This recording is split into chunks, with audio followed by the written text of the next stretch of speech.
저도 선교사님을 만난 지 얼마 안 됩니다. 그래서 정말 최근에 만난 사이임에도 불구하고 처음 만나서 우리 신도림 거기서 이게 식사를 하면서 이렇게 만났는데, 만나는 순간부터 정말 마음이 이렇게 연결이 되는 그런 경험이 있었어요. 그래서 저희 우리 송도에서 국제 캠퍼스 우리 학생들 사역 가운데서도 제가 함께 초청해서 또 예배를 했었고, 오늘 크리스마스 때 오셔서 말씀 전해주시면 너무 좋겠다 생각했습니다. 왜냐하면 우리 코람데오 교회는 처음 개척될 때부터 제 마음속에 품었던 몇 가지들이 있어요. 여러분들은 개척 멤버이기 때문에 알고 계시겠지만, 첫 번째는 일터와 함께 가는 교회입니다. 일터 안에서 사회의 각 실제적인 영역 안에서 교회 건물이 아니라 교회가 정말 사회 안으로 침투해서 원수의 이 문을 부수는, 할렐루야, 그러한 교회가 되기 원했고, 또한 둘째로는 많은 교회들을 개척하는 교회들이 되기 원했고, 또한 가정이 회복되는 교회 되기 원했고, 그리고 마지막으로 제가 품었던 마음은 선교가 어떠한 프로그램, 또 어떤 선교하시는 분들만 독특하게 하시고 우리는 뭐 그냥 헌금 보내고 이런 수준이 아니라, 솔직히 어떤 형태와 모습일지는 아직도 모르겠습니다. 우리 교회가 아직 작은 교회고 또 계속해서 이제 이 교회를 꾸려나가는 상황인데, 정말 열방에 있는 하나님의 몸들과 코이노니아의 연합을 이루는 교회가 되기를 원합니다. 그래서 이 국내에서 우리는 하나님의 나라를 이루어가지만, 또 오늘 오신 심성현 선교사님은 또 태국 땅에서 하나님의 부르심을 받고 또 가 계시는데, 이 시간에 이 선교사님의 마음으로부터 코이노니아의 영이 여러분들에게 임파테이션 되시길 예수 이름으로 축원합니다. 또 반가운 건 우리 심성교사님은 우리 썬데이 크리스천 연합대 있고 저희 교회에도 함께 설교 나눠주셨던 김상인 목사님 기억나십니까? 불의 종, 이 막 수염막 이 하나님의 이 놀라운 보스 같은 분, 그분과 함께 할렐루야 교회에서 사역하셨던 분이세요. 그래서 너무 잘 아시는 목사님이고, 그래서 조금 더 우리 형님 같고 우리 가족 같고, 그래서 우리 선교사님 앞으로 나오실 때 큰 박수로 환영해 주시기 바랍니다.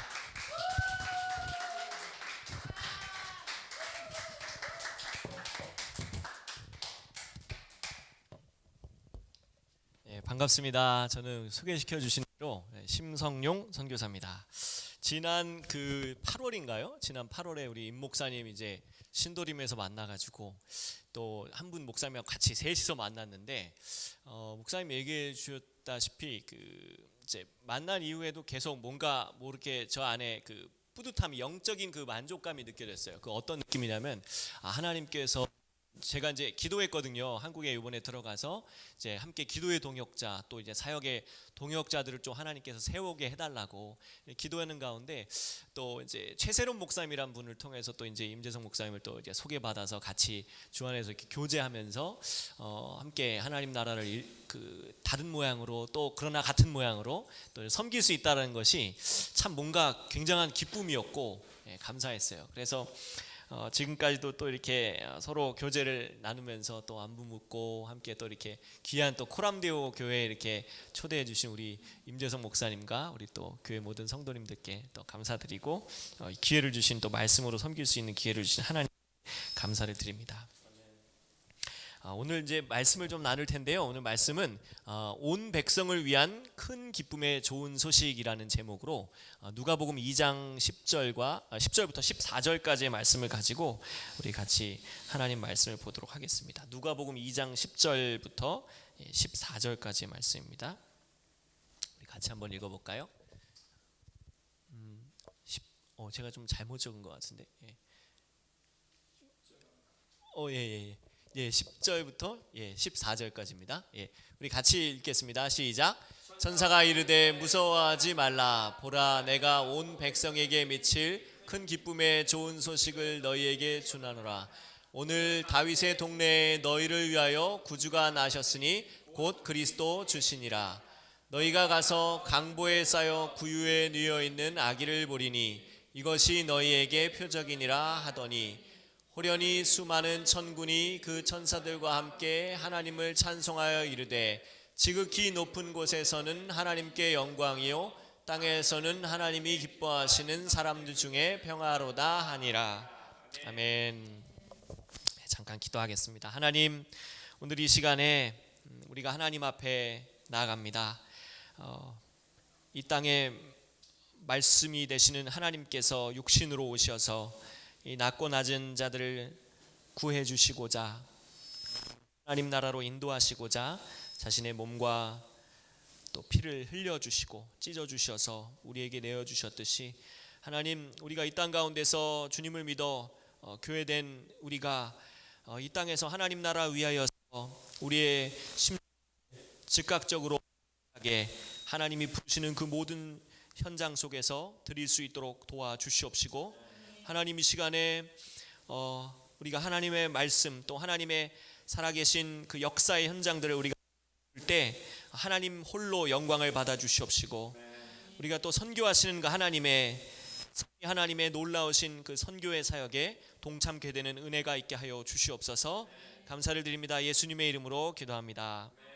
아멘. 예, 저는 그 태국에서 소개해 주셨듯이 태국에 사역하는 심성용 선교사인데요. 저희 가족은요, 이제 사랑하는 아내 그리고 딸 둘이 있습니다. 딸 둘이 있는데 큰 딸 6살 다정이가 있고요. 그래서 작은 딸 다은이가 있습니다. 둘 다 아이들 이름이 한글 이름이에요. 한글 이름인데 이게 좀 그냥 하나님께서 기도하면서 우리 아이들 이름을 뭘로 정할까 하는데, 첫 번째 아이들은 진짜 이거는 좀 뭐랄까 한글인데 그냥 생 한글이에요. 그래서 진짜 뭐라고 뜻이 주어졌냐면 다 하나님이 정하셨다라는 뜻을 주셨어요. 다 정하셨다. 그래, 하나님의 다 정하심 속에서, 물론 이제 뭐 다정하다라는 뜻도 있어요. 근데 다 정하시는 하나님의 뜻이 있다라는 뜻이 있고요. 둘째는 또 이런 뜻이 있어요. 그래서 우리 다정이와 다은이가 이제 6살 또 4살인데 2살 터울이에요. 그래서 아이들이 이제 점점 더 자라나는 거 보면서 참 감사하고, 제 이제 또 사랑하는 대학생 시절에 만나가지고 7년을 연애를 했어요. 7년 연애하고, 그 옛날에 야곱이 라헬을 만나가지고 그러잖아요. 7년이 수일 같았더라. 정말 저는 그 뜻이 무엇인지 압니다. 그래서 열심히 또 아내를 위해서 7년 동안 이렇게 서로 교제하고 또 참 사랑하면서 7년 동안 교제하다가 교회 오빠 동생으로 만났죠. 그래서 교제하면서 나중에 또 결혼하고, 지금 또 결혼한 지 13년 됐어요. 결혼한 지 13년 됐고, 이제 아내와 함께 이제 사역을 했는데, 사실 아내는 처음부터 제가 목사가 될 줄은 꿈에도 몰랐습니다. 진짜 꿈에도 몰랐어요. 처음에는 그냥 좋은 교회 오빠, 이 오빠가 나중에 이제 참 좋은 사람이 되겠지라고 생각했대요. 그러고 나서 이제 직장에 들어가겠지 그랬는데, 갑자기 어느 순간 제가 선포를 하죠. 나 오늘부터 신학대학원 갈 거다. 그래가지고 이제 갑자기, 근데 아내가 얘기하기를 뭐 그때까지도 그래 뭐 신학 공부를 할 수도 있겠지, 그렇게 생각은 했대요. 근데 또 이제 신학을 공부하다가 보니까 또 이제 사역을 막 점점 하게 되고, 나중에 이제 목사 안수를 받게 된다 그러니까 그때부터 뭔가 큰 현실에 딱 벽이 온 거예요. 그러면서 이제 이제 진짜 현실 전투구나. 그러면서 이제 안수를 받고 또 이제 사역을 하는데, 뭔가 이게 모르게 이게 좀 내 인생에 좀 야곱 같은가? 막 그래가지고 그런 느낌이 들었던 게 뭐냐면, 아내가 이제 처음에는 이제 목회자까지도 이제 인정을 하고 하나님 나라를 위해서 헌신하자 그랬어요. 근데 또 제가 어느 순간 또 얘기합니다. 자, 이제 우리 선교지로 가자. 근데 제2의 날벼락이 떨어진 거죠, 아내에게. 그런데 이제 아내가 그래 여보 잠깐 좀 기도해보자. 그래서 이제 오랫동안 기도했어요. 그러고 나서 이제 뭐라 하냐면, 여보 우리가 아직 저기 선교지로 가려면은 많은 준비를 해야 될 것 같아. 그러면서 당신이 할렐루야 교회에서 오랫동안 사역을 하면서 우리에게 확증과 확신을 하나님이 주신다면 나도 함께 그 약속의 땅으로 가겠다, 그런 마음을 주시더라고요. 근데 사실 저는 되게 빨리 나가고 싶었어요. 저의 그 30대 초반을 좀 하나님 앞에 드리고 싶어가지고 아내와 함께 막 이렇게 막 나가서 이제 사역을 하고 싶었는데, 하나님이 이제 좀 이렇게 뭐랄까 시간을 저에게 주신 거죠. 사실 제가 선교 소명이 있었던 것은 20대 초반이었어요. 20대 초반에 이제 2000년도 선교한국 대회를 저기 천안대학교에서 했었거든요. 2000년도 선교한국 대회에 참여해가지고 저도 모르게 일어나서 손을 들고 제가 선교에 헌신하겠다. 그래가지고 이제 뭐 후퇴할 길이 없는 길로 드디어 들어서가지고 지금 이 자리까지 왔는데, 하나님께서 그렇게 그 이제 저 아내를 만나게 해주시고, 또 이제 사역의 현장 속에서 함께 사역하면서 저의 부족한 점과 또 저희 가정이 준비되어야 될 것들을 이제 또 보게 하시고 또 채워주시고 이루어 가시면서 이제 선교 현장으로 나가게 됐어요. 이제 그래서 이제 저는 원래 그 대학 때 선교를 헌신하면서부터 또 선교 단체에서 활동을 하면서부터도 항상 늘 관심을 가졌던 그 이제 분야가 바로 이제 소승불교 쪽이었어요. 이제 이슬람 쪽에도 관심이 있었지만 특별히 소승불교에 저는 이제 선교 해야겠다. 왜냐하면 저한테는 굉장히 하나님 주시는 마음이 불교 그 민족들을 향한 그 긍휼의 마음을 많이 부어 주시더라고요. 그것도 특별히 어떤 이제 중국이나 뭐 일본, 뭐 우리나라와 같은 이제 대승불교가 아니라 이제 소승불교권으로 하나님이 우리를 불러 주셔가지고 이제 태국으로 가게 되었습니다. 여기 보시면 이제 태국에 막 그림이 나와요. 이렇게 보면 저기 불교 사원 앞에 저기 뚝뚝이들이 막 이렇게 지나갑니다. 뚝뚝이들이 지나가고 태국의 그 수도가 방콕이잖아요, 그죠? 방콕에만 그 사원이 몇 개가 있는 줄 아십니까? 방콕에만 사원이 48,000개가 넘는다 그래요. 엄청납니다. 엄청나요. 그래서 엄청난 이 그 사원들이 있고 또 매일 아침 정확한 시간이 되면은 스님들이 나와서 이제 사람들이 다 줄을 서서 스님들에게 헌금도 하기도 하고, 뭐 헌금이라고 말 표현은 좀 교회적인 용어지만 이렇게 또 뭐 음식도 이렇게 내어주기도 하고, 이제 아주 당당한 그런 구조 속에서 이제 이 불교가 아주 인정받는, 국교는 아니지만 국교로서의 기능을 하는, 이제 사실 태국에는 종교의 자유가 있어요. 그래서 이제 여러 종교들이 있지만 그 가운데서도 98%가 이제 소승불교, 이 테라바다 불교인데, 그래서 이 우리가 태국을 생각했을 땐 불교의 나라라는 것이 생각이 되고, 또 이제 태국을 생각했을 때 뭐가 생각납니까? 일단 망고, 뭐 두리안, 뭐 파타야 바다, 뭐 이런 거, 후아인, 뭐 이런 관광지들이 생각이 나요. 그렇지만 사실은 이 우리가 그 겉모습으로만 보는 태국은 굉장히 아름다울 수 있고 행복하고 즐거울 수가 있을 거예요. 그렇지만 느끼는 것은 태국이 굉장히 영적으로 어두운 도시다라는 것이에요. 영적으로 굉장히 혼탁하고 어둡고, 정말 말씀하셨더니 영적인 돌파가 필요한 이 나라가 바로 이 태국입니다. 다음 페이지 한번 볼까요? 여기 보면은 이제 태국의 수도는 방콕이고 언어는 타이어예요. 인구는 6,962만 5,582명, 세계 22의 인구입니다. 종교는 이제 불교가 95%인데 사실상 한 98% 정도 돼요.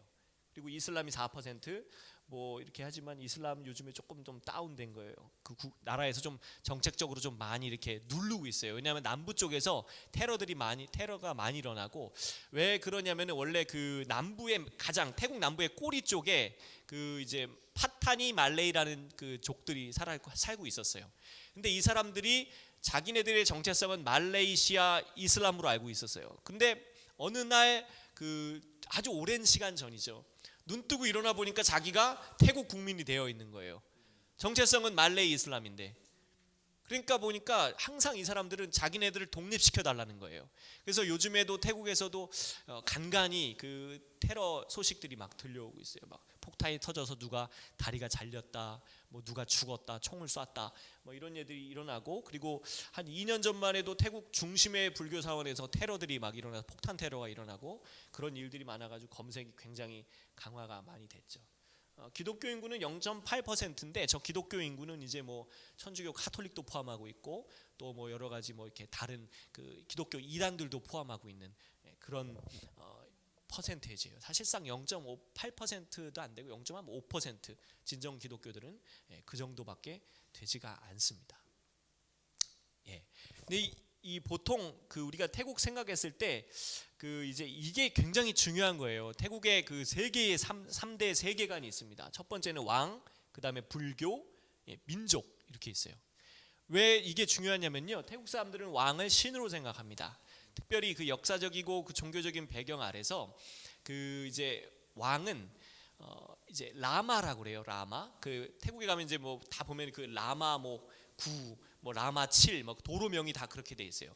근데 이 라마가 뭐냐면은 인도의 그 힌두교와 불교가 이제 짬뽕이 되면서 그게 이제 소승불교라는 모습으로 이제 변화가 된 건데, 그 안에 이 라마라는 그 존재가 뭐냐면은 인도의 힌두교 중에 신의 이름이 비시누라는 신이 있어요. 비시누 신의 환생이 아바타가 바로 라마입니다. 그래서 태국 사람들은 왕이 그 비시누 신의 환생이라고 생각을 해요. 그래서 굉장히 신적인 존재로 생각을 하고 믿는 것이죠. 그래서 태국 사람들은 월, 화, 수, 목, 금, 토, 일마다 그 요일별 색깔이 있어요. 그래서 월요일은 노란색입니다. 월요일은 그래서 태국 국민들이 그 전에 이제 돌아가신 그 구대왕을 막 찬송하고 기리기 위해 가지고 노란색 옷들을 입고 다니고, 뭐 요즘에는 별로 그렇지는 않아요. 근데 굉장히 그 왕에 대한 아주 그 신적인 권위와 그 종교적인 권위를 많이 두고 있고, 또 이 불교가 그 왕과 동시에 또 굉장히 이 태국인들의 그 신앙적인 구심점이 되고 있습니다. 그리고 이 민족성도 이 불교와 이 왕이라는 이 두 가지 축에 매여 가지고 있는데, 사실상 어떻게 보면은요, 그 모든 이 높은 것 중에서 가장 높은 것이 왕이에요. 스님들도 그 다른 사람들은 스님 앞에서 다 무릎을 꿇고 이렇게 하거든요. 근데 왕은 절대로 무릎을 꿇지 않습니다. 의자에 앉아가지고 스님의 축복을 받아요. 그만큼 왕의 권위 굉장히 높고, 또 이 불교의 권위도 굉장히 높습니다. 그래도 왕이 무슨 행사를 한다 그러면 이제 스님들이 와가지고 전부 다 뭐 산스크리트어로 알아듣지 못하나 막 와와와와 하면서 한 2시간을 해요. 뭐 빌라를 하나 누가 줬다 그럼 빌라를 줘도 거기 가서도 계속 산스크리트어로 축복하고 이제 그러는 것이죠. 근데 이제 단순히 그 소승불교, 특별히 태국 불교는요, 그런 어떤 그 정통적인 불교 색채가 아니라 말씀드렸다시피 신두교적인 색채도 굉장히 강해요. 그리고 또 거기다가 이제 그 뭐랄까 정령숭배, 귀신신앙 이런 것들이 있어요. 하나의 예를 들어서 저희가 이제 태국에 처음 들어갔을 때 이제 저희 집안에 이제 태국은 이제 바나나무가 굉장히 잘 있어요. 많이 있어요. 집집마다 좀 있는 데도 있고 시골 지방 같은 경우는. 그래서 바나나무가 있는데 이렇게 바나나무가 이렇게 휘어져 있지 않습니까? 근데 옆집 아주머니가 저한테 맨날 소리치는 거예요. 야, 너 바나나무 좀 잘라. 아니 왜 남의 집 바나나무를 자르라고 저렇게 나한테 소리를 지를까? 이해가 안 됐어요. 매일 볼 때마다 너 좀 저거 잘라. 무서워 죽겠어 그러는 거예요. 왜 무섭다 그러지? 근데 나중에 알고 보니까 태국 사람들이 바나나나무 귀신을 무서워해요. 이 바나나나무 처녀 귀신이 있는데 이렇게 자기를 부른대요. 이렇게 불어가지고 잡아먹는다고. 예, 그런 어떤 정령숭배적인 또 이렇게 아주 또 이렇게 귀신 신앙. 그래서 태국의 모든 문화들 가운데 아주 저변에 깔려 있는 것이 이 귀신 문화예요. 그래서 영화들도 예를 들어서 한 10개 중에서 영화가 한 6개, 7개는 다 귀신 영화예요. 항상 귀신 영화가 있고, 텔레비에서도 귀신이 늘 나와요. 드라마에서도. 막 드라마에서도 막 여자가 예를 들어서 남자를 배신했다 그럼 남자가 막 귀신으로 나와가지고 그 여자를 계속 막 죽이고, 뭐 눈이 막 빨갛게 변하고. 옛날에 우리 M이라는 드라마 아시죠? 네, 거의 그런 스타일입니다. 거의 드라마들이 다 그런 스타일이고, 뭐 귀신 문화가 아주 저변에 깔려 있고, 또 아주 사람들이 너무 이런 것에 두려움을 가지고 있어요. 그러다 보니까 뭐 이제 항상 절에 가가지고 스님한테 자기를 보호해 달라는 뭐 이렇게 뭐 축복 기도도 해달라 그러고, 뭐 이렇게 무슨 하여튼 뭐도 막 써달라고 막 그러는데, 저 옛날에 제가 그 언어 공부할 때 이제 그 선생님 한 분이 계셨어요. 가르치신 선생님이 계셨는데, 그분이 오늘 아침에 사원만 9개를 갔다 왔어요. 그러는 거예요. 아침에 출근하기 전에 9개를 다녀왔대요.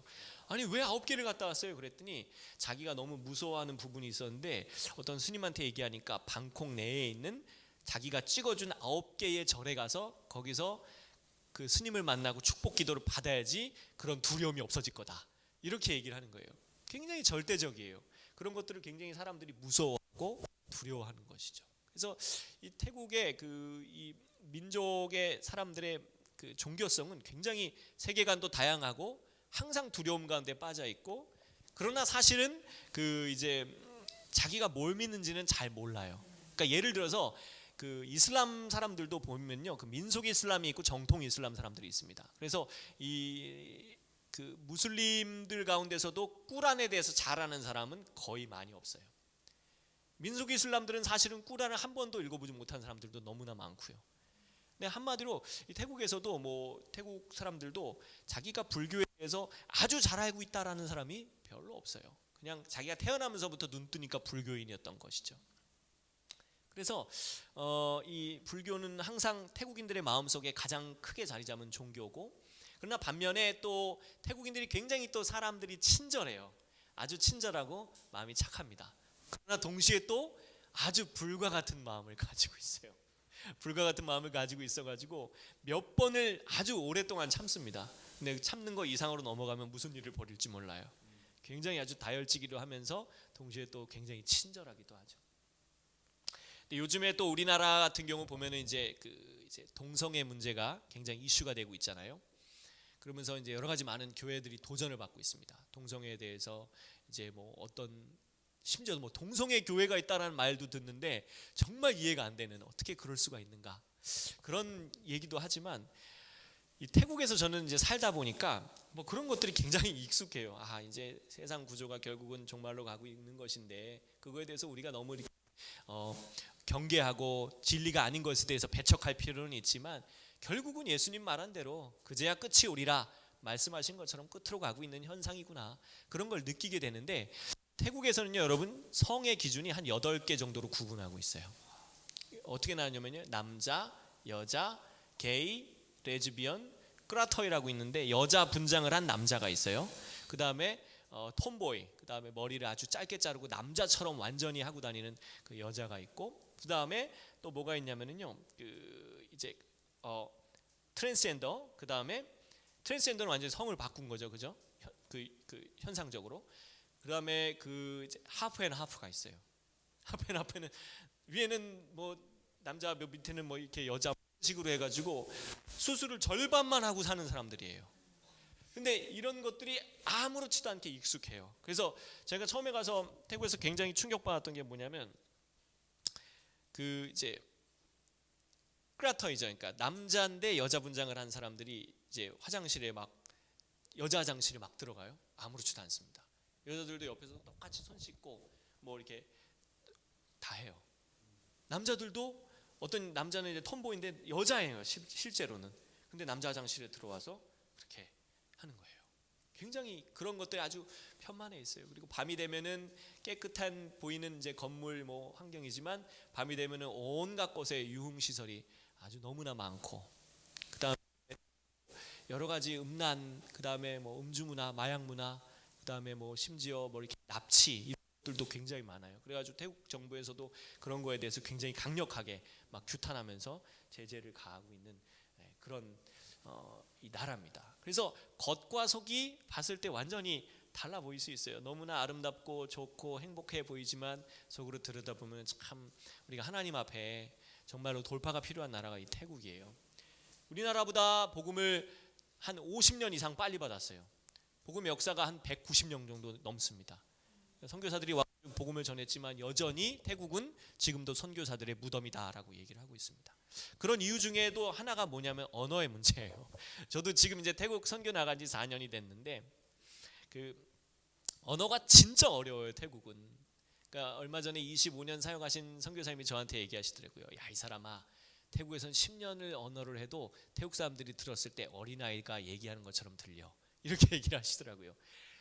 자음이 46개가 있고요, 모음이 26개가 있습니다. 그렇게 있어요. 그렇게 있는데 그 중에서도 또 성조가 5개예요. 성조가 뭐 베트남 6개죠. 베트남 6개인데 그래도 베트남은 영어 알파벳으로 이렇게 글자를 쓰다 보니까 나은데 태국어는 진짜 어려워요. 막 마치 어떤 사람은 뭐 라면 이렇게 부셔놓은 것처럼 생겼다, 뭐 이렇게 얘기를 하는데, 이제 예를 들어서 하나의 단어를 들려드리면요, 이제 수어이라는 단어가 있어요. 수어이 이렇게 얘기하면 예쁘다예요. 근데 수어이 이렇게 얘기하면 재수가 없다가 돼요. 그러니까 이게 한국 사람들이 와가지고 뭐 선교사님 예쁘다가 뭐예요? 그러면 수어이 이렇게 얘기하면 돼. 수어이 이렇게 올라갔다 내려가야 된다 이렇게 얘기하는데, 꼭 가가지고 대학생들 만나서 야 너 수어이 그래요.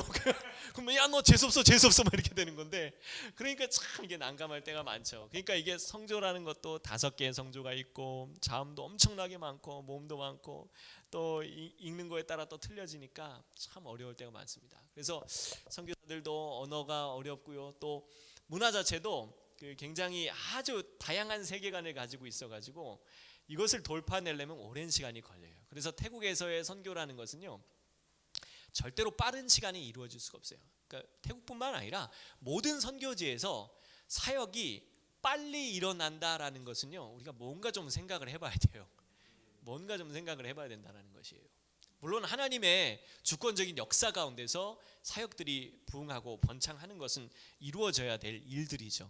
그러나 이 타 문화권에서 우리와 다른 문화권, 언어, 그리고 뭐 날씨 이런 것들 가운데서 사역이 일어나려면요, 그 나라 사람들의 문화와 세계관을 이해하는 것이 먼저 전제가 되지 않고는 사역이 일어날 수가 없다라는 것이에요. 그래서 대부분 선교사들이, 그러니까 저 같은 경우도 이제 막 4년 됐지만 한 4년 정도는요, 한 텀은 보통 4년을 한 텀으로 생각을 하는데 한 텀 정도는 그 나라의 문화와 언어를 충분히 익힐 시간이 필요하다라는 것이에요. 근데 안타까운 것은 이 우리나라 한국 사람들 성격이 어떻습니까? 예, 빠르죠. 막 물 끓으면 수프 넣고 라면 넣은 다음에 바로 끝내가지고 먹어야 돼요. 예, 막 그런 스타일이에요. 막 불면 맛없어, 막 이런 스타일이죠. 그러니까 이렇게 조급하다 보니까 한국 교회 그 동안의 파송의 역사들을 보면은 항상 선교사들을 보내놓고 한 3개월 있다 전화해요. 누구 선교사님 지금 뭐 성도가 몇이나 됐습니까? 뭐 이렇게 물어보는 거예요. 교회는 개척으로 어떻게 됐죠? 건물은 어떻게 됐습니까? 뭐 이렇게 물어보는 거예요. 그러다 보니까 선교사들이 건강한 구조 속에서 사역하지 못하고 항상 쫓기는 구조 가운데서 사역을 할 수밖에 없는 거예요. 뭔가 압박을 당하는 거예요. 왜냐하면 현장에서도 타문화권에서 느끼는 그 문화의 충격들과 스트레스로 인해서 너무나 어려움을 겪고 있는데 그 파송교회들도 이해해주지 못하는 압박과 그런 스트레스들을 더 가중시키는 것이죠. 그러다 보니까 선교사들이 해외 현장 가운데서 나가서 어려움을 많이 겪어요. 가정의 어려움, 자녀의 어려움, 개인적인 어려움, 뭐 부부간의 불화 이런 것들이 너무나 다양하게 문제들이 일어나고 있는데 그러다 보니까 열매 위주, 성과 위주의 사역을 강조하는 한국 교회의 그런 어떤 토대에다가 그거를 얘기를 할 수가 없는 거예요. 아니, 당신은 사역하라고 우리가 선교지에 헌금을 보냈는데 아니 지금 그게 문제가 있다는 게 말이 됩니까? 사역자가 그런 어려움쯤이야 넘어야죠. 이렇게 생각하는 경우도 너무나 허다라는 거예요. 그래서 제가 이제 현장에서도 보면은 선교사님들 가운데 뭐 가정적인 어려움, 부부간의 어려움, 자녀의 어려움 이런 것들 정말 많이 보게 돼요. 그래서 뭐 심지어 이혼하시는 사역자들도 계시고 또 뭐 자녀들이 막 완전히 정신적인 그 아픔과 질병 가운데서 정말 치료받아야 되는 상황 가운데 돌봄받지 못하는 그런 상황 가운데도 놓이는 것을 많이 보게 되었고요. 다음 페이지 한번 볼게요. 그러는 가운데 이제 저는 이제 하나님께서 저를 이제 그 태국 땅 가운데 어디로 보내실까 이제 생각을 하면서 사실 여기가 보면은 이 그 중부 지역 여기 센트럴이라고 써 있죠. 이 중부 지역과 이 북부 지역 이쪽이 이제 치앙마이 지역이고 여기 아래가 중부의 아래가 여기가 방콕이에요. 근데 태국과 이제 태국에서도 특별히 이제 방콕과 치앙마이 같은 경우는 이제 선교사님들이 많이 계세요. 물론 선교사님들이 방콕과 치앙마이에서 사역할 필요가 없다 절대 그렇게 얘기하는 것이 아닙니다. 근데 여전히 태국뿐만 아니라 세계의 많은 나라들과 지역들이 대도시 중심의 선교사들이 많이 몰려서 집중화 현상이 벌어지고 있다라는 것이에요. 물론 그런 것들의 원인도 하나가 뭐냐면 이제 지방에 있었던 사람들이 도시로 몰려들면서 도시화 현상이 나타나면서 이제 도시의 선교사님들도 많이 필요하지만 여전히 지방 도시에도 선교사들이 많이 필요하다는 것인데 제가 사역하는 지역이 이제 이 노스 이스트, 이 북동부 지방이에요. 이 동북부 지방인데 이 동북부 지방이 바로 이렇게 그 여러 도들이 있습니다. 여러 도들 가운데서도 특별히 동북부 지역과 이 남부 지역은 태국에서도 가장 복음화율이 떨어지는 곳이에요. 0.2%가 되지 않는 그런 복음의 불모지예요. 그러다 보니까 교회가 없는 지역들도 너무나 많고요. 뭐 이런 지역, 뭐 또 이런 지역, 뭐 이런 지역 가도요. 전기 안 들어온 지역도 너무나 많습니다. 예, 선교사가 아예 없는 지역들도 너무나 많고요. 제가 이제 그 사역하는 지역이 여기예요. 이제 나콘라차시마라는 지역인데 여기는 그 이제 인구가 한 268만 명 정도 되는 아주 대도시입니다. 대도시인데도 한 도시화율은 한 10%에서 15%밖에 되지 않아요. 나머지는 대부분이 큰 농촌 지역으로 나뉘어져 있고 뭐 이런 지역들이 이제 대부분이 이제 선교사가 많이 없는 지역이에요. 그러다 보니까 또 태국의 복음주의 연합회에서 태국의 동북부 지역이나 또는 남부 지역으로 갔을 때 선교사들한테 선교사 비자를 주겠다. 이렇게 얘기를 하면서까지 선교사들을 이쪽으로 가라고 이제 독려를 하고 있는 것이죠. 저는 원래 대학생 때부터 이제 단체 이제 대학생 때부터도 이제 섬기면서 소승불교에 관심을 갖고 이후에 또 선교단체에서 섬기면서도 저 북동부 지역에 대해서 굉장히 눈여겨보면서 오랫동안 리서치를 해왔어요. 북동부 지역의 또 문화와 필요성들과 또 어떤 사역들이 있어야 되는가 그런 것들에 대해서 굉장히 관심을 갖게 됐죠. 다음 페이지 한번 보실게요. 한 번 더 눌러주시겠어요? 이게 네, 그럼 다음으로 넘어가겠습니다. 이게 있었는데. 네. 그러면서 이제 저는 그 태국 북동부 지역에 필요한 사역이 무엇일까 기도하면서 고민하면서 리서치하면서 전략적으로 세운 것이 바로 교육 선교였어요. 이 교육 선교. 이 태국 사회와 불교에 있어서 특별히 교육 분야가 굉장히 불교의 영향을 지대하게 받습니다. 그래서 아이들이 아예 어려서부터 불교를 어떻게 배워야 하는지에 대해서 공립학교 선생님들에게 아예 교육을 받아요. 그래서 뒤에 저렇게 대시보드 같은 데 가면은 막 스님을 만났을 때 어떻게 행해야 되고 어떻게 인사해야 되고 무엇을 해야 되는 거에 대한 매뉴얼이 아예 다 붙어 있어요. 그리고 그 아이들이 여름이나 방학 때 저렇게 이제 수련회를 가서 불교 여름 성경학교 뭐 이런 거 하죠. 그래가지고 가서 아이들이 막 이렇게 불교에 대해서 더 배우고 또 아침에도 저렇게 출근길에도 스님에게 자기가 뭐 이렇게 준비한 것들을 드리면서 축복의 기도를 받고 아주 모든 그 사회 저변에 다 불교가 편만하게 깔려 있고 특별히 교육에 있어서도 아주 지대한 영향과 아주 철저한 교육을 시키고 있는 것이 바로 이 태국 사회입니다. 다음 페이지 보실게요. 제가 이거 그 학교 가면서 아침에 출근길에 찍은 사진인데 이 아주머니가 이 청색 옷 입은 아주머니가 작은 아이를 안고 있어요. 근데 막 저기서 막 이렇게 뛰어오더라고요. 왜 저렇게 뛰어올까 그렇게 느꼈는데 보니까 스님 잠깐만요 그러는 거예요. 그러더니 자기가 축복 기도를 해달라는 거예요. 그러더니 저 스님이 이렇게 리어커에다가 재활용 같은 거 담아다가 어디서 이렇게 파시려고 하는지 가다가 아기를 만나서 이렇게 축복 기도를 해주는 거예요. 근데 저 사진을 보면서 우리 이 태국 사회의 아이들이 그리고 부모들이 스님이 아닌 예수님을 만나야 되는데 예수님 만나서 복음을 만나야 되는데 복음을 알아야 되는데 그런 생각들이 정말 강하게 밀려오더라고요. 다음 페이지 한번 보실게요. 그래서 저는 이제 교육 선교를 감당하게 되기를 이제 소망하는 가운데 사실상 그 직접적으로 학교에서 사역하게 될 줄은 꿈에도 몰랐어요. 이게 어떻게 된 거냐면 우리 임재선 목사님하고는 한번 나눈 적이 있지만 태국에서 이제 사역을 하려면은 모든 선교사들이 다 비자가 필요하잖아요, 그죠? 비자가 필요한데 처음에 저도 이제 비자가 그 장기 비자가 없어가지고 기도한 가운데 있었어요. 근데 이렇게 그 리서치하는 가운데 학교를 리서치하는 가운데 여러 학교들을 방문하는데 뭐 여러 학교들에서 이제 별로 이제 시큰둥하죠. 근데 어느 날 이 학교를 방문하게 된 거예요. 근데 학교를 방문했는데 교장 선생님이 너무 이렇게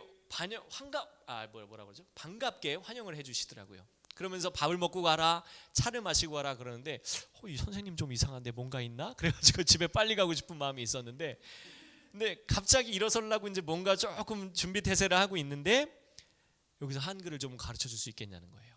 그래가지고 그럼 여기서 비자를 받을 수 있겠냐 저는 물어봤죠. 하나님 주신 마음 같아요. 그랬더니 갑자기 오케이 하는 거예요. 그래가지고 비자를 딱 3주 만에 받았어요. 그래가지고 특별히 또 태국에서 정식 태국 교육부에서 교사 비자를 받아가지고 교사 자격을 얻었어요. 그래서 지금 태국이 그 롱리안 니파시리 초중고등학교인데 이 니파시리라는 학교는요 이 이름이 하늘에 빛나는 영광 이런 뜻이에요. 네, 그래서 하나님의 영광이 빛이 이 학교 가운데 좀 있었으면 좋겠다. 그래가지고 이 학교 가는데 이 학교의 학생들은 한 1,200명 정도 돼요. 그리고 선생님들은 한 72명 정도 이렇게 되는데 저를 포함해서 외국인 교사가 한 8명 정도 되고 필리핀에서 오신 분들이 5명, 그다음에 9명이네요. 전부 다 해서 9명, 필리핀 5명, 남아프리카 3명, 그다음에 저까지 이렇게 해가지고 있는데 이제 요 학교는요 참 뭐랄까 신기한 학교예요. 정말 신기한 학교. 그래가지고 제가 사는 지역에서 한 60km 정도 떨어진 지역에 있는 거예요. 그러니까 왕복으로 가면 한 120km를 왔다 갔다 해야 되는 지역인데 이 지역에서 제가 선생님을 하게 될 줄은 제 평생에 생각도 못 해봤어요. 그래서 아이들에게 이제 한글을 가르치고 또 영어를 이제 또 가르쳐 달라고 해서 못하는 제가 또 우리 임재성 목사님처럼 영어를 잘하면 얼마나 좋겠습니까? 근데 또 그래도 참 억울하게 대학에서 영어를 전공했어요. 예, 영어를 전공했는데 제가 생각해보면 이게 뭐 도대체 영어를 전공했는데 영어에 대해서 배운 거지 영어를 배운 게 아니었구나. 그러면서 참 아쉬워요. 근데 어쨌든 간에 그래도 전공이 영어인지라 또 영어를 또 가르쳐 달라고 그래서 초등학교 아이들 대상으로 기초 영어를 막 가르치고 있어요. 기초 영어 가르치고 또 한글을 가르치는데 어느 날 이제 저는 그것만 가르치면서 아이들에게 복음을 전하고 또 하나님이 하실 일을 기대하지 생각했는데 태권도를 가르쳐 달라는 거예요. 또 방과 후에 야 이건 진짜 넘지 못할 산인데 이거 어떡하지? 하나님 나 어떡하죠? 제가 이제 고민이 되는 거예요. 야, 나 태권도 내 군대에서 1단 단계밖에 없는데 진짜 어떻게 하는가? 굉장한 도전이 오더라고요. 근데 교장 선생님 말씀 한마디에 무릎을 꿇었죠. 교장 선생님 말씀하시더라고요. 한국 사람이 태권도복 입으면 태권도 하는 거 아니냐. 근데 생각해 보니까 그게 또 일리가 있는 것 같아요. 그래가지고 해보죠. 그래가지고 열심히 또 아주 이제 태권도복을 한국에서 또 공수를 받아가지고 이제 했는데 뭐 선생님이 있으니까 가르쳐 주는 사람 없잖아요. 근데 또 아주 좋은 선생님을 만났어요. 이름하여 여러분 진짜 좋은 선생님, 전 세계 어디서든지 배울 수 있는 선생님인데 유튜브라고. 네. 유튜브 선생님을 통해 가지고 뭐 잘 나와 있어요. 태권도 1장부터 시작해서 뭐 금강품새까지 다 나와 있습니다. 그래가지고 열심히 제가 집에서 하여튼 진짜 밤을 새면서 태권도 1장, 2장, 3장 제가 태권도 1, 2장을 2년 동안 가르쳤다는 거 아닙니까? 근데 진짜 1장 가르치는데 1년이 걸렸어요. 정말 배우는 게 느려요. 모든 것이 태국의 다 문화가 느리기 때문에 천천히 가르쳐야 돼요. 빨리 가르치면 막 피곤해하고 힘들어합니다. 그래서 한번 다음 페이지 보시면은요, 이제 요 교장 선생님이에요. 아까 그 태권도복 입으면 한국 사람이 태권도복 입으면 태권도 하는 거 아니냐라고 담대하게 저에게 도전을 하셨던 이 교장 선생님이 진짜 저에게는 그 정말로 하나님의 키맨이에요. 키맨, 평화의 사람이라고 그러죠. 그래서 이 선생님이 그 왕족의 일가세요. 왕족의 일가. 그래서 공립학교와 사립학교가 있어요. 제가 사역하는 학교는 사립학교고 반대편에 바로 공립학교가 있는데 공립과 사립을 같이 운영하시는 교장 선생님이신데 이분 말 한마디면 진짜 끝나요. 그래서 제가 선생님 저희가 이게 서류가 필요하고 뭐 이런 것들이 좀 도움이 필요해요. 그러면 전화 한 통 딱 해놓으시면 관공서 직원이 앞에 나와서 딱 대기하고 있다가 서류를 딱 줍니다. 너무 진짜 하나님께서 이렇게 현지에서 이렇게 평화의 사람 키맨을 만나게 해주셔가지고 이런 분들을 통해서 아무것도 없는 진짜 이 불모지와 같은 개척지에서 지금까지 살아오게 하시는 것을 볼 수가 있어요. 그래서 이 선생님이 태권도를 좀 해달라고 해서 방과 후에 태권도를 가르치는데 한번 보실게요. 다음 페이지 한번 보실게요. 이제 학교입니다. 이게 요거는 이제 공립학교 건물이고요. 아까 맨 처음에 보셨던 구름 이렇게 있었던 곳이 거기가 이제 사립학교 건물이에요. 다음 페이지 한번 보실게요. 요 아이들 제 그 주 고객들이십니다. 예, 주 이제 선교 대상. 요 아이들은 이제 초등학교 1, 2, 3학년 학생들이에요. 요 아이들이 이제 이렇게 막 몰려와서 제가 방과 후에 그 이틀 가르치는데 방과 후에 5클래스씩 해요. 한 클래스당 40분씩 하는데 5클래스 200분 하고 나면요 진짜 녹초가 됩니다. 왜냐하면 얼마나 더운데요. 37도 8도 하는 데서 여기서 가르쳐요. 진짜 머리끝부터 발끝까지 아주 땀으로 샤워를 하죠. 샤워. 얼굴이 빨개져가지고 집에 가면 거의 아무것도 못하고 샤워하고 누워서 한 3-4시간 쉬어야 돼요.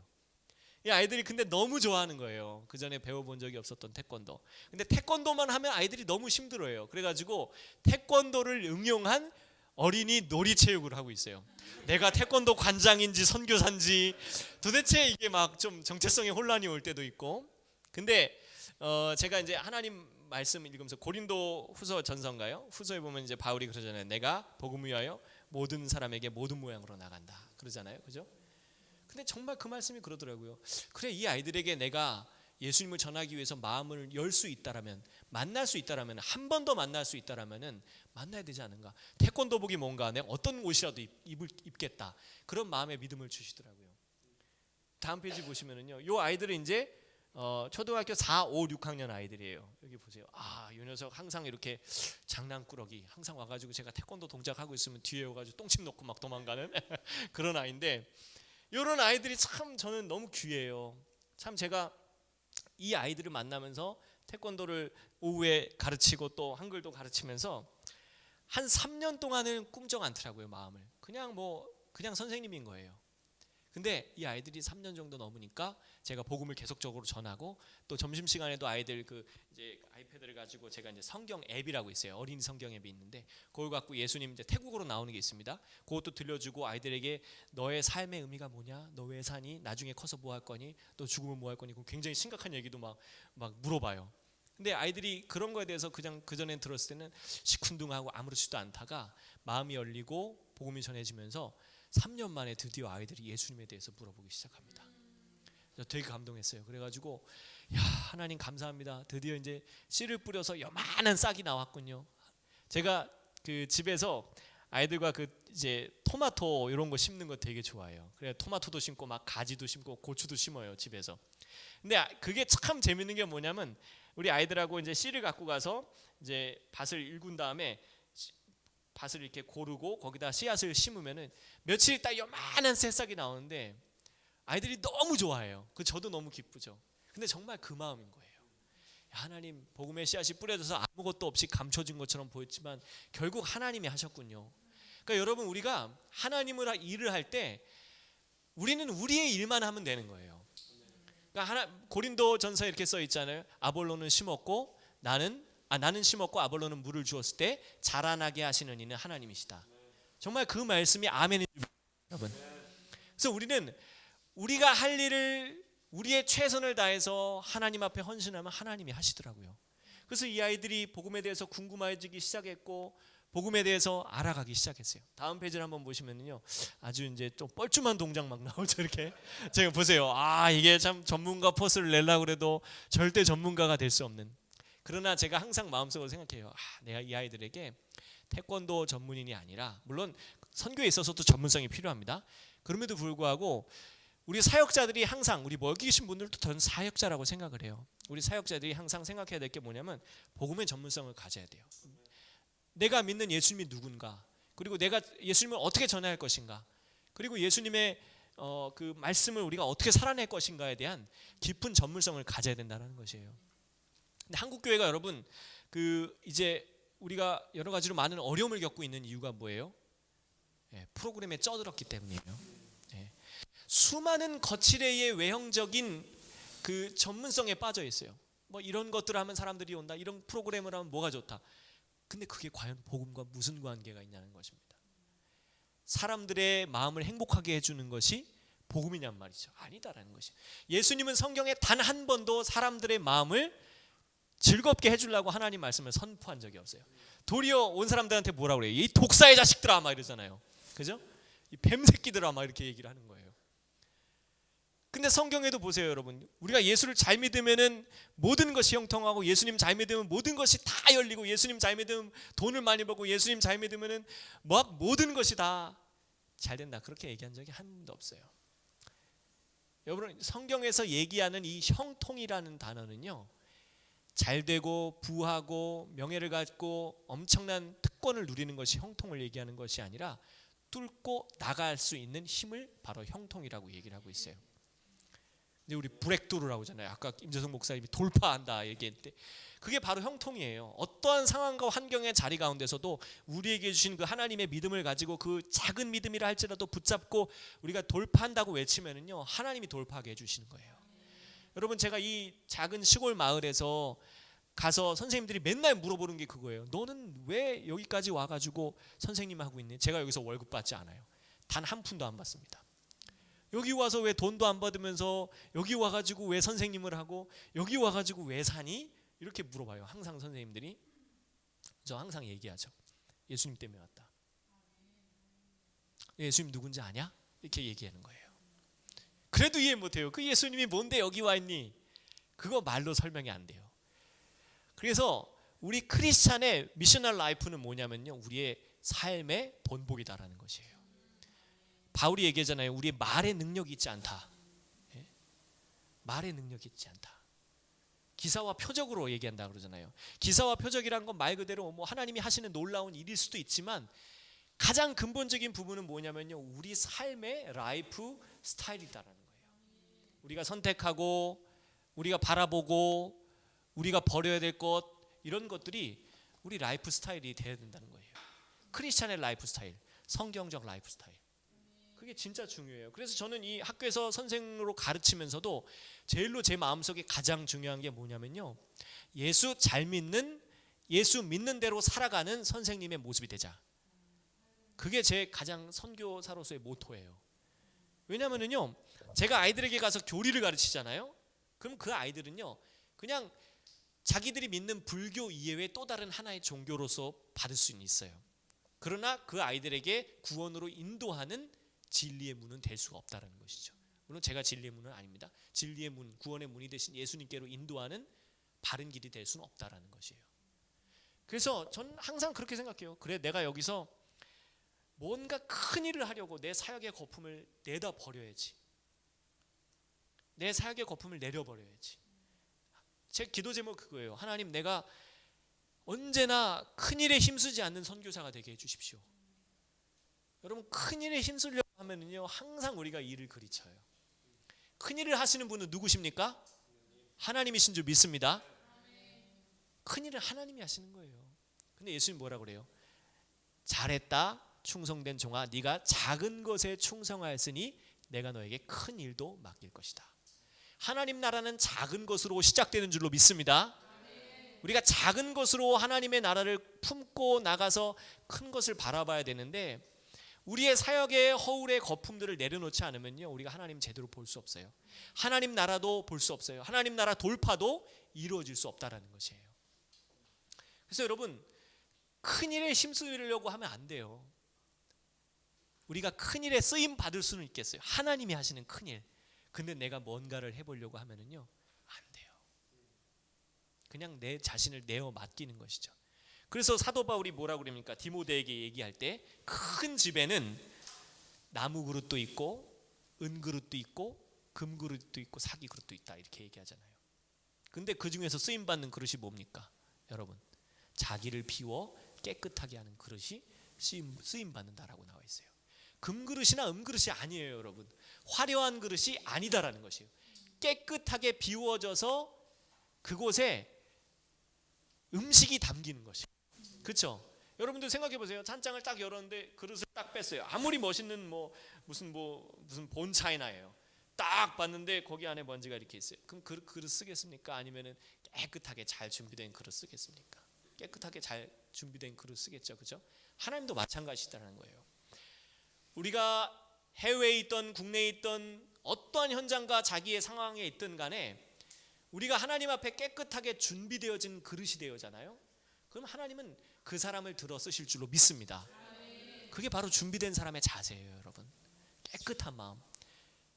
심령이 가난한 자는 복이 있나니라고 예수님이 산상순에서 말씀하시면서 하나님을 본 사람은 어떤 사람이라고 말씀하셨죠? 마음이 청결한 자는 하나님을 볼 것이요, 말씀하셨어요. 우리가 마음이 청결하고 하나님 앞에 깨끗하게 구비되어서 준비되어 있잖아요. 그럼 하나님이 쓰세요. 제가 태권도 때문에 사실은 처음에 한 6개월 정도를 되게 고민했어요. 하나님, 나 이거 진짜 못하겠어요. 하나님, 너무 힘들어요. 근데 하나님 제 마음에 그런 마음 주시더라고요. 내가 내 아들을 이 땅 가운데도 보냈다. 제가 하나님 앞에 진짜 그때 무릎 꿇었어요. 그렇습니다. 하나님, 내가 이런 것 하나도 못하겠다고 내가 하나님 사역자라고 말하는 것 정말 부끄럽습니다. 하나님, 하나님의 아들은 나를 위해서 낮고 낮은 천한 이 땅에 내려오셔서 나를 위해 자기의 생명을 주셨는데, 하나님, 나는 뭐죠? 여러분, 우리가 뭐가 잘나가지고 쓰이시는 게 아니에요.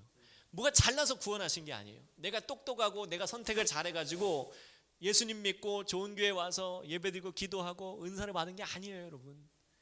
그저 하나님이 우리를 사랑하셔서 하나님의 은혜가 있어서 우리를 택하셨다라는 것이에요. 우리가 그걸 생각하면요, 하나님 앞에 겸손해질 수 있어요. 여러분, 겸손하지 않으면 절대로 하나님 쓰시지 않으십니다.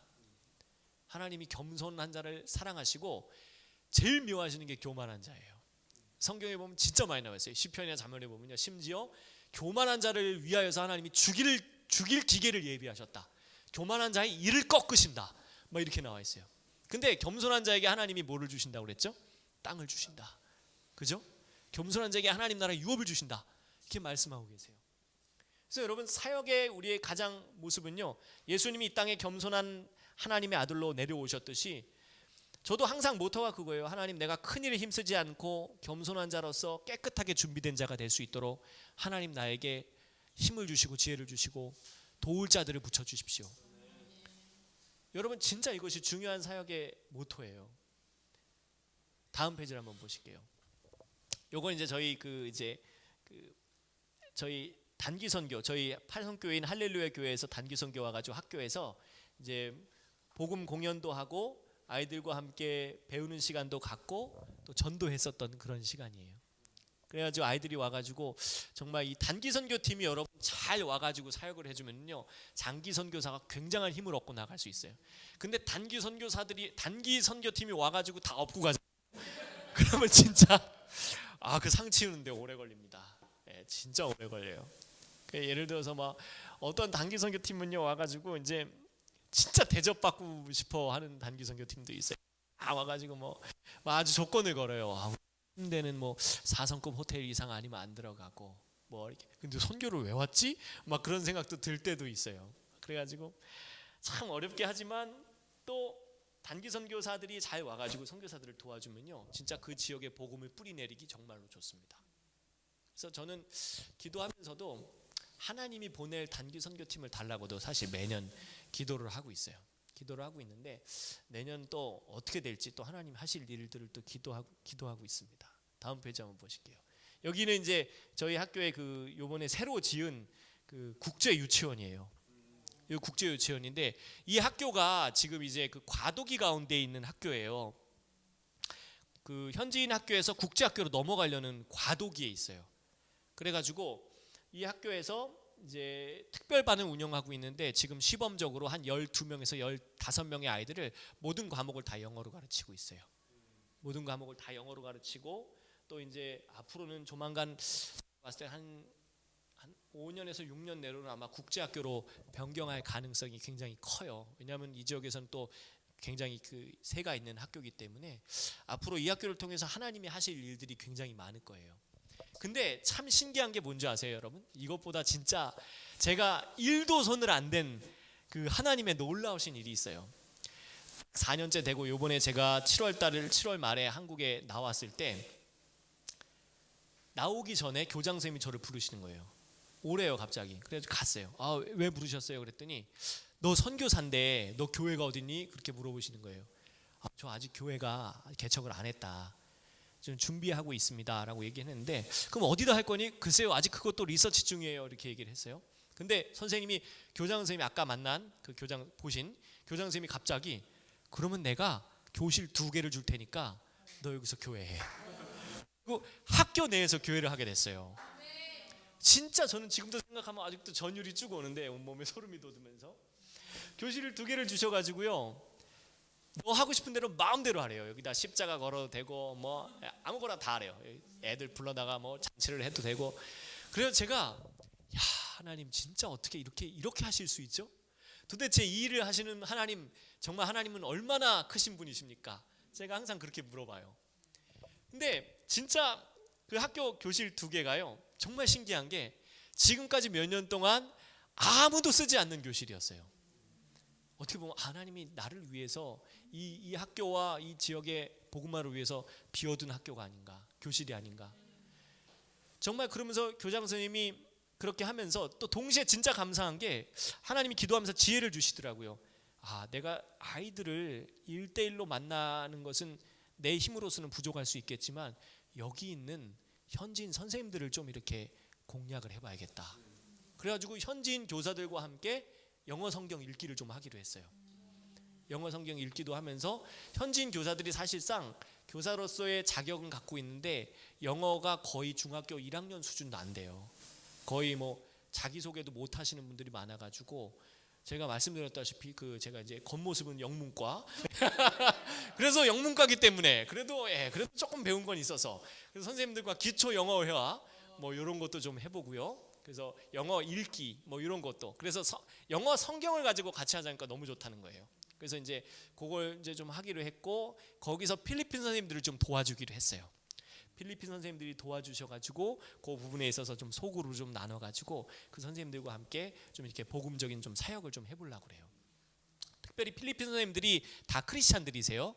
그래가지고 이 선생님들과 함께 이제 썬데이 어린이 그 주일학교를 좀 하려고 그래요. 썬데이 어린 주일학교를 해가지고 교실 두 칸에서는 한 칸을 제가 예배당으로 쓸 거고 한 칸으로는 제가 이제 어린이 도서관을 좀 할 거예요.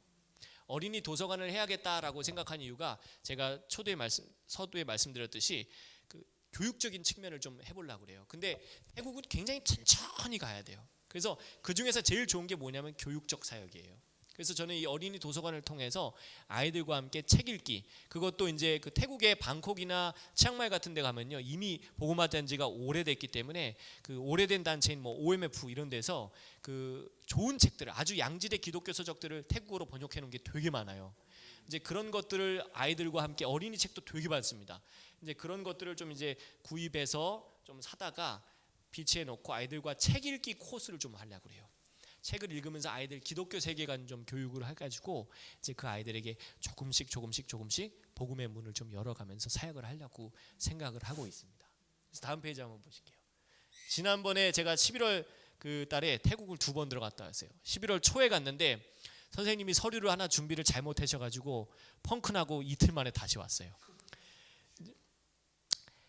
제가 되게 기뻤거든요. 왕복으로 아시아나를 26만 원에 끊고 갔다 왔어요. 와, 그래서 하나님 이렇게 땡처리 항공을 주시다니 정말 하나님 은혜입니다. 그래가지고 들어갔는데 서류 한 장 없어가지고 다시 나왔어요. 무려 운전을 580km로 하고 갔다 왔는데 근데 그러고 나서 이제 다시 11월 말에 갔는데 이제 아이들 보세요. 이 아이들 제가 유치원 때부터 가르쳤던 애들인데 지금 초등학교 지금 이제 3학년 4학년 됐어요. 이 아이들이 제가 가면 너무 반가워요. 가서 선생님 하면서 안아주고 이렇게 뭐 하고 왔냐, 언제 또 오냐라고 얘기하죠. 제가 지금 한국에 6개월 정도 그 선교사 재연장 훈련 때문에 머물고 있는데 빨리 와달라고 지금 계속 얘기를 하는 거예요. 그래서 태국엔 또 라인이 굉장히 활성화되어 있습니다. 라인으로 이렇게 해가지고 저한테도 계속 편지를 보내고 그래요. 또 다음 페이지 보시면은요, 요 아이들 요 두 아이 중에 요 아이는 엄마 아빠가 없어요. 엄마 아빠가 없고 엄마 아빠가 누군지도 몰라요. 그래서 이 아이를 굉장히 제가 보면은 참 마음 가운데 한편으로는 어둡지만 굉장히 착한 마음, 깨끗한 마음을 가지고 있어서 더 마음이 가는 아이예요. 그래서 하나님이 저에게 이 아이들을 붙여주셨는데 저한테 아이들과 같은 마음이 필요해요. 근데 하나님이 저에게 또 아이들을 붙여주시면서 한국에서 그동안 사역하면서 제 안에 있었던 그런 어떤 매너리즘들, 그 다음에 사역에 대한 어떤 그런 어떤 스트레스들, 이런 것들을 다 내려놓게 하셨어요. 다 씻어주셨어요. 그래서 저는 진짜 선교지가 저한테는 축복의 땅이다. 그래서 너무 감사하고 너무 기뻐요. 그래서 저는 가족들과 함께 이렇게 선교지에서 하나님 사역을 할 수 있다라는 것이 정말 감사한 일이죠. 그래서 교장 선생님이 이번에도 한국 들어갔을 때 제가 이제 들어간다고 그때 얘기를 하니까 혹시 한국에서도 선생님 하실 분들이 있으면 좀 불러달라. 언제나 웰컴이다. 그래서 비자도 줄 수 있고 뭐 이렇게 월급도 받을 수 있다. 그래서 너가 좀 구해오지 않을래? 그렇게 얘기를 하는데 요번에 제가 중간에 선생님과 메시지를 이메일을 주고 나누면서 아마 잘하면 하나님 인도하셔야겠지만 잘하면 7월 달에, 내년 7월에 학생들이, 국제반 학생들이 한국에 올 수도 있어요. 근데 선생님이 편지 말미에다 뭐라고 썼냐면 너희 교회에도 한번 방문하고 싶다. 우와, 저 이거 감동받았어요. 그래가지고 교회도 한번 좀 초대해서 예배도 좀 초청하고 우리 담임 목사님을 좀 한번 만나게 해보고 싶다. 막 그런 마음들이 불일 듯 일어나고 있어요. 그래서 이 학교를 통해서 저에게 하나님께서 이제 이루게 하실 일들을 저는 이제 기대하고 있어요. 내년부터 더 본격적으로 이루어갈 일들을 기도하고 있는데 이제 아내가 이제 저는 이제 과거에 좀 병력이 있었어요. 큰 병력이 있었고 또 지금 또 이제 몸이 약하다 보니까 부정맥이 있어요.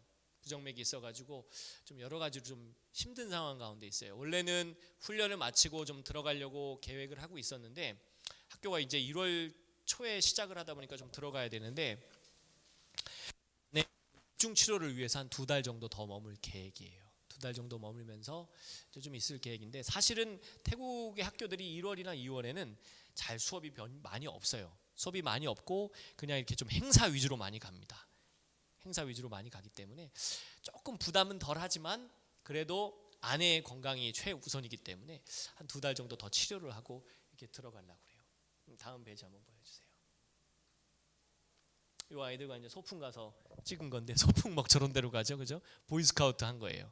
보이스카우트, 걸스카우트 기간에 이제 아이들과 가서 뭐 저런 데 가서 텐트도 치고 뭐 불도 지피고 좀 위험하긴 하지만 불 나면 이제 하여튼 큰일 납니다. 보통 뭐 논덩이가 우리나라 논덩이보다 한 대여섯 배 큰 논덩이들이에요. 아주 지평선이 보일 정도로 넓으니까요. 예. 그래서 한 3-40km 막 60km를 가더라도 큰 논밭밖에 안 보여요. 막 물소들이 막 앉아가지고 막 풀 뜯어 먹고 있고 막 그런 지역인데, 이 아이들 보세요. 정말 하나님 나라가 이런 어린 아이들과 같은 마음을 가진 자들의 것이다. 그래서 예수님 그렇게 말씀하셔서 저는 우리 가족과 함께 하나님, 제가 이 선교에서 정말 어린 아이와 같은 마음으로 주님을 찾고 구하고 누리는 마음으로 살아갈 수 있도록 좀 도와주십시오. 네. 저는 진짜로 말씀드렸지만 제가 큰일을 하려고 애쓰지 않으려고 부단히 노력을 하고 있어요. 큰일을 한다고 해서 하나님께 받는 인정보다 클 수 없거든요. 네, 그 짐 엘리엇이라는 그 선교사가 있는데 어떻게 보면 저를 선교의 세계로 빠뜨린 책이 아주 무서운 책입니다. 전능자의 그늘이라고.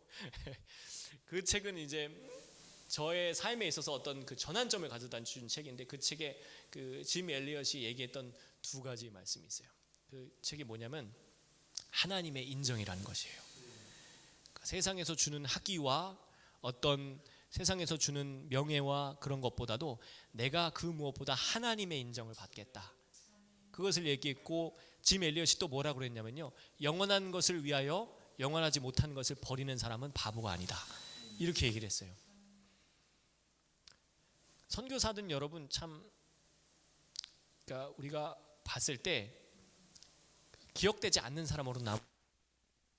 근데 선교사의 단 한 가지 소원이 되어야 될 것은 바로 뭐냐면요, 하나님께 기억되는 사람이에요. 하나님의 인정을 받는 사람. 저도 제 평생의 소원이 그거예요. 하나님의 인정. 내가 주님의 나라에 내 생이 끝나고 주님 앞에 섰을 때 진짜 그 단 한마디, 잘하였다 충성된 종아, 이 말씀 받는 거. 여러분, 그것이 여러분들의 소원이고 그것이 여러분들의 인생의 목적이 되시길 축원합니다. 그런 사람이 복된 줄로 믿습니다. 여러분, 우리가 그것을 인생의 목적으로 살면요, 우리의 인생이 헛되지 않을 것이에요. 그러나 우리가 우리의 인생에서 세상의 인정을 바라고 세상의 높임을 받으려고 살아가다가 주님 앞에 서게 되면요, 우리 부끄러울 수밖에 없을 거예요.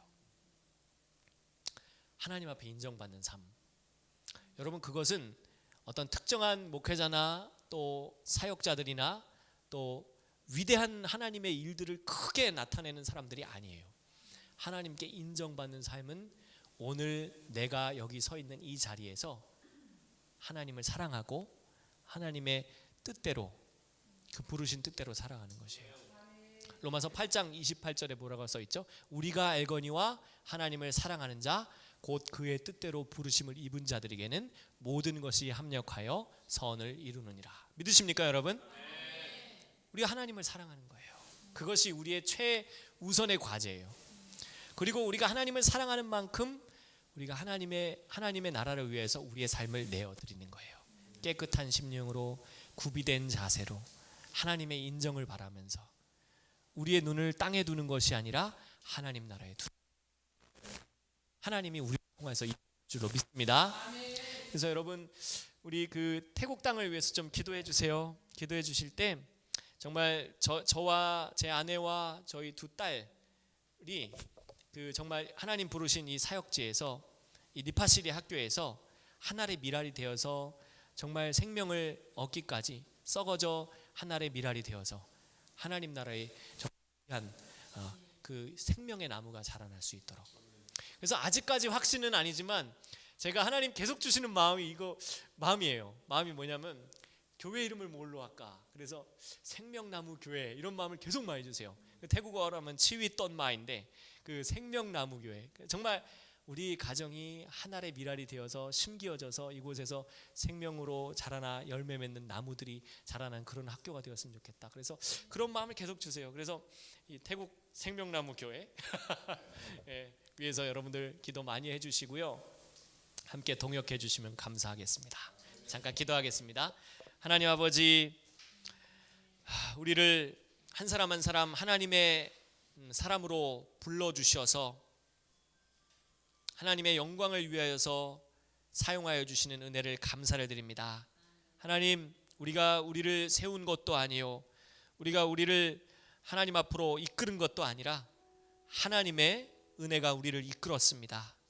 그러기에 하나님, 우리가 하나님 앞에 내세울 것은 은혜 가운데 우리에게 주신 믿음뿐인 줄 압니다. 우리가 그 믿음을 붙잡고 이 세상에 우리의 눈을 고정하는 것이 아니라 하나님, 믿음을 붙잡고 하늘나라에, 하나님의 나라에 우리의 눈을 고정할 수 있도록 도와주시옵시고, 하나님, 이 땅 가운데서 하나님의 뜻을 이루어드려서 하늘에서도 뜻이 이루어진 것처럼 땅에서도 뜻이 이루어지는 우리 모두가 될 수 있도록 역사하여 주시옵소서. 특별히 하나님, 우리 코람데오 교회 임재승 목사님과 더불어서 모든 성도들이 하나님의 나라를 위하여서 최전선에, 최전방에 설 수 있는 그러한 복된 교회가 되게 하여 주시옵시고, 하나님의 영광과 하나님의 나라를 위하여서 하나님이 부어주시는 은사와 능력들과 채워주심과 공급하심들이 더욱더 넘쳐나는 그런 귀한 교회가 될 수 있도록 축복하여 주시옵소서. 우리를 동역하게 하시는, 우리를 보내시고 우리를 사용하시는 성삼위 하나님께 영광을 돌려드리며 예수 그리스도의 이름으로 기도하옵나이다. 아멘.